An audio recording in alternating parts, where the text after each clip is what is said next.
from CNN. I love it. White House says it will cancel $8 million in Politico subscriptions after a false right-wing conspiracy theory spreads. Oh, a false one. Oh, no. It all started with this. Max Tanny says staff at Politico did not get paid. And they were basically saying it was a technical glitch resulting in them not getting paid. I think it was. It's happened to us before. We've had days where like there was a glitch in the payroll system because everybody uses a lot of the same companies and it's no big deal. And then within a few hours, it's resolved. However, people then started digging in being like, is Elon Musk gutting funding that took money away from Politico? Because there was a question being asked.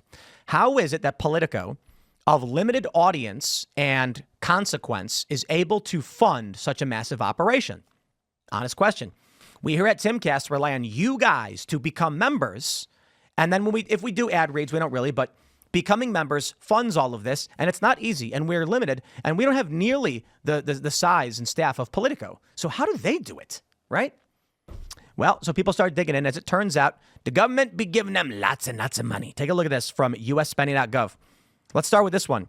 Politico LLC, $862,000. That came from, it was a purchase order, and it's from the Department of the Interior National Park Service from September of 21 until September of 2025. A 4-year purchase totaling $862,000.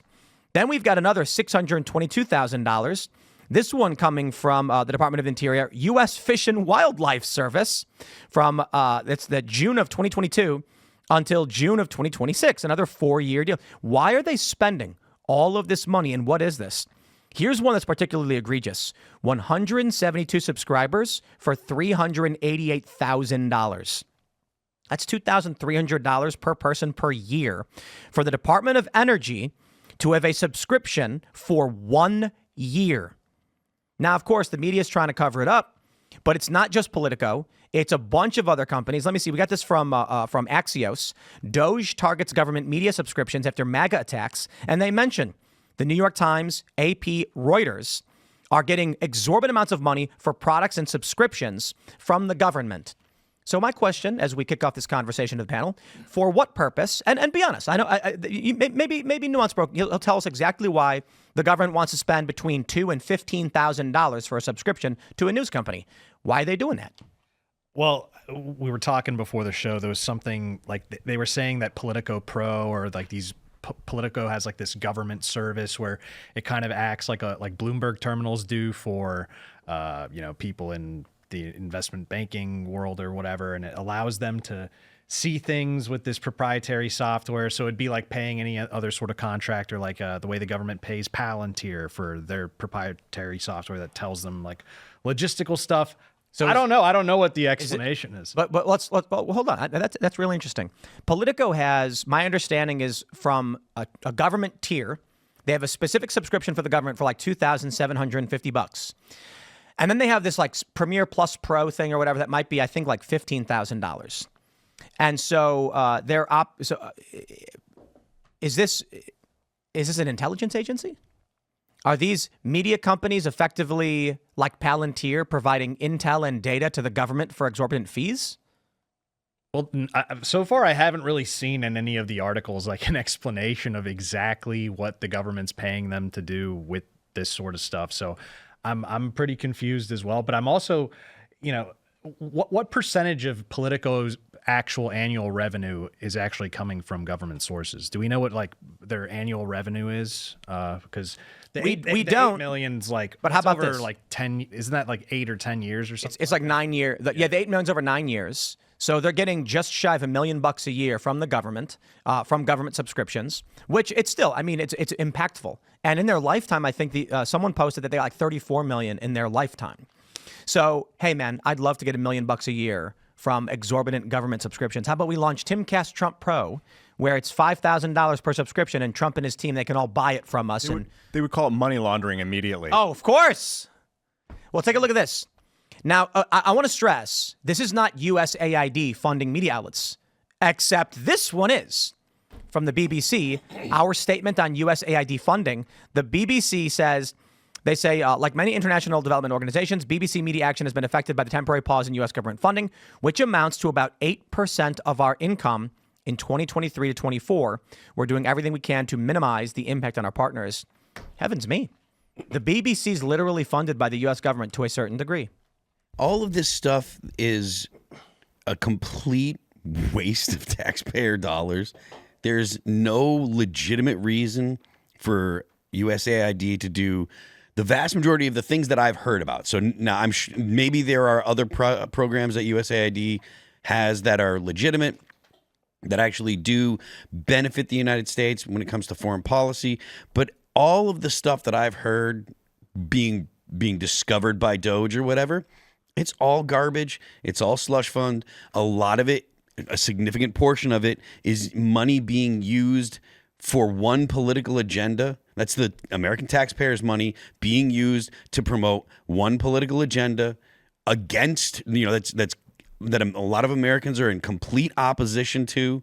So that right there alone is enough reason for me to say, cut them as deeply as we can, make as many significant cuts as possible. And people that are screaming and crying against this, they're all from one side. You don't hear, I haven't heard any Republicans or conservatives making significant protest about this, but the left, they're literally out in the streets, out in front of Congress, out in front of, I was out in front of Congress the other day, screaming at the top of their lungs, threatening to, use lawfare, threatening to shut the Senate down. All because these are the projects that the left likes because they promote the left's ideology. And to keep it, because it's not just left and right, and Mike Benz made this observation. He's been doing a lot of research on USAID. If Bernie Sanders had won in 2016, USAID would be funding anti-Bernie Sanders stuff. They're anti-populist because the populism is a threat to the control of the empire. I disagree because Bernie Sanders has been... But they were anti-Bernie Sanders the whole time. Bernie Sanders at the time was getting attacked relentlessly by the establishment press, and the DNC colluded to shut him out. So yes, however, Bernie Sanders, he figured out who butters his bread, and he likes his vacation houses, and he likes being the largest recipient of big pharma dollars, and so he got in line. Yeah, I disagree that they would actually have gone after Bernie. Bernie is one of the biggest cowards in the Senate, and he would have laid down he did. He did. That's he exactly what happened. He's basically an establishment Democrat now. Yeah, he changed absolutely. his position on immigration. He said it's like a good thing that the CIA was going into Brazil to help, against the whole Bolsonaro That thing. That might be because of his political leanings, though. If you're helping a socialist is going to think, well, maybe this is okay. They decried CIA going into Central and South America for the longest time, and now it's like, oh, it's no problem. But the left doesn't. For our guy. The left, exactly. The left's always going to be much softer on it if it's for their guy or for people that have their political ideology. As far as the government funding for these different news organizations goes, I think the most forgiving explanation is that these are essentially a subsidy to different news organizations because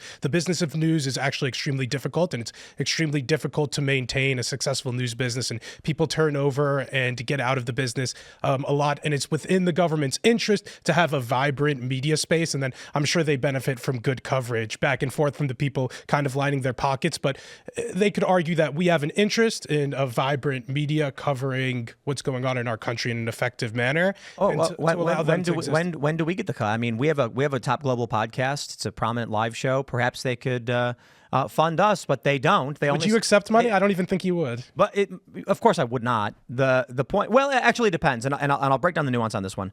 But the point is, how come it only ever goes in one direction?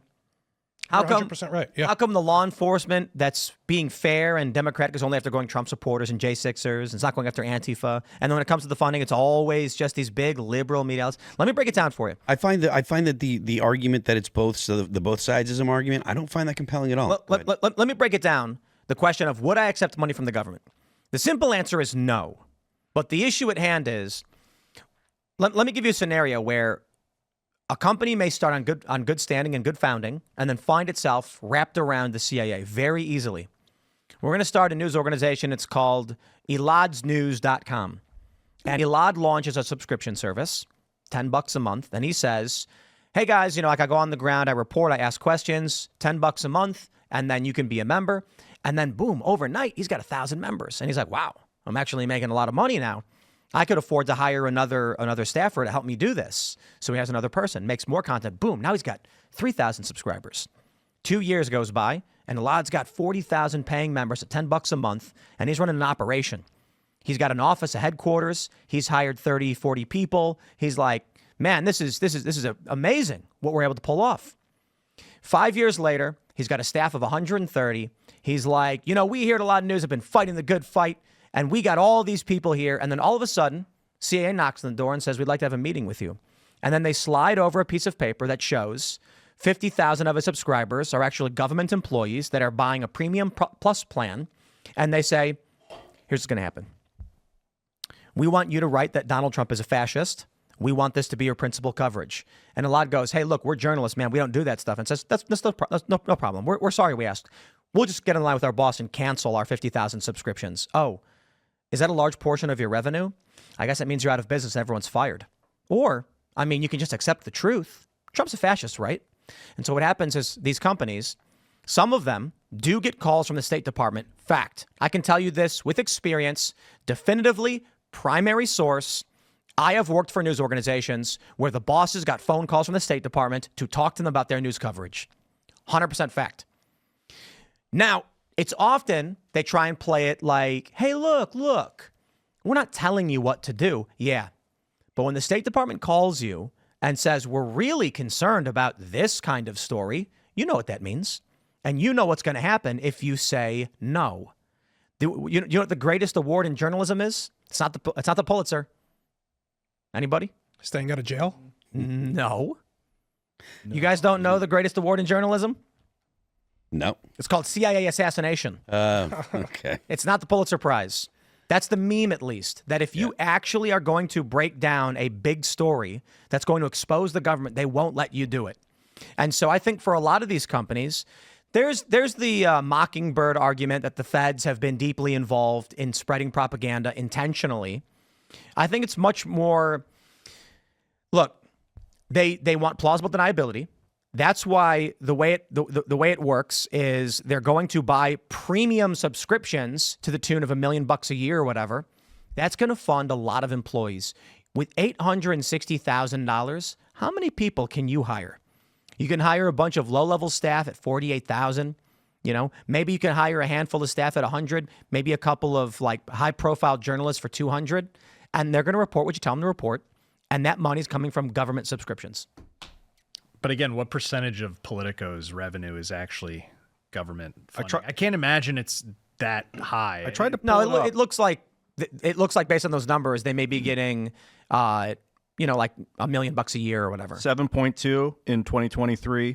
Oh, that's 7.2 a million? healthy portion then. If Wait. That's their total revenue in 2023. Then I'm reading 750 million. Stop. Yeah, that sounds in 2025. That sounds. Wait, Politico made $750 This is just million? according to the AI answer on Brave when I searched Politico yearly revenue. I don't buy that. Yeah, that's not true. That's 100% not true. Because how could it go from 7.2 to 750? Yeah, in 7.2 years? doesn't sound. Sounds like correct. it's an error in Wait. the AI. Hold on. Are you saying 7.2 million total revenue from all sources for 1 year? 700, right? Okay. This reads, as of January 2025, Politico's annual revenue reached 750 million. I don't know if that's true. However, earlier reports from 2023 indicated an annual revenue of 7.2 million. That doesn't make any sense. That's just AI being retarded. I think so, which seems to be outdated given the more recent information. So maybe they were hiding revenue. The revenue significantly increased, reflecting the company's growth and expansion. Maybe they just got paid hundreds of millions of dollars of fiat. So they may have 20,000 paid subscribers as of 2017. It's been 8 years. Well, that's just paid subs. Like they probably make a lot through advertising, and I don't think they do. I think that was actually one of the issues of contention with the story is that they don't actually run a lot of ads. You go to their website, you don't see advertising. Yeah, I don't know. It's a good point though, and it is fair. How much of the revenue of these companies is actually coming from this? Because I think if we pull up the New York Times, they get a lot of money from the government, but it's not. I mean, the New York Times has a ton of paying members.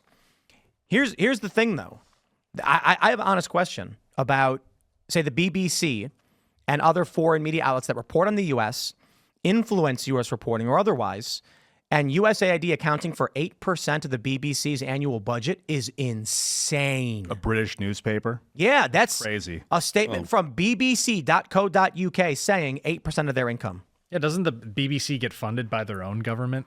Like anyway. Apparently- Supposed to be. They're supposed to have everyone that buys a television has a license to have a television in the UK. That's there's a meme. It's a meme. You know, do you have a license for that TV? So part of this revenue of Politico, they got bought by Axel Springer for over $1 billion in 2021. And I think that they're calculating that billion into their revenue over X amount of years. They're owned by someone. Well, that's an error because that still doesn't make sense. But if companies generating $750 million in revenue, they're worth way more than $1 billion.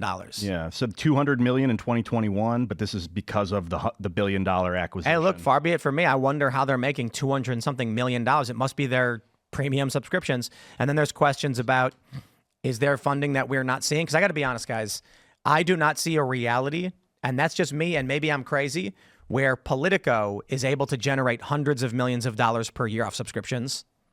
Yeah. No, Okay. I mean, Axel not Springer. subscriptions alone. So Axel Springer, the company that owns Politico, is owned by Fried Springer and Matthias Dopner, two people.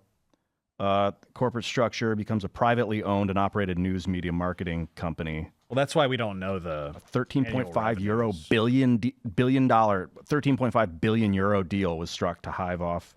I think it's the crux of the issue here is that it's difficult for a media business to survive and thrive as a private business. The most successful, the New York Times is owned by a family and always has been, a rich family, the Salzburgers. the Salzburger family. And in that way, they don't need to depend on subscriptions, although I'm sure the New York Times enjoys getting them. And the Washington Post doesn't need to worry about ever actually going bankrupt because they could stay in the red, but Jeff Bezos will fund them indefinitely. So the shift in the way media is as a business will affect the coverage. Also, something to consider are local news stations and these smaller local news areas where they don't get any business and are completely driven based off of ad revenue and wouldn't be able to exist long term without probably they also get grants and stuff. Well, they're also not so small and independent. They're like usually, isn't it like is it Sinclair that owns like a lot of these local of them. stations A lot of and them, yeah. stuff? But the thing is, because they can't make money is why they will get bought out and be further consolidated into Sinclair. So the whole business behind media is completely in disarray. This whole subscription business model has been only been a thing for the past decade. Before that, it was ads and that. Well, no, that's not. I just wanna- newspapers. People would pay for newspapers. That was I want to just say this. So, looking at their viewership numbers, we are bigger than Politico. So I'll just say that.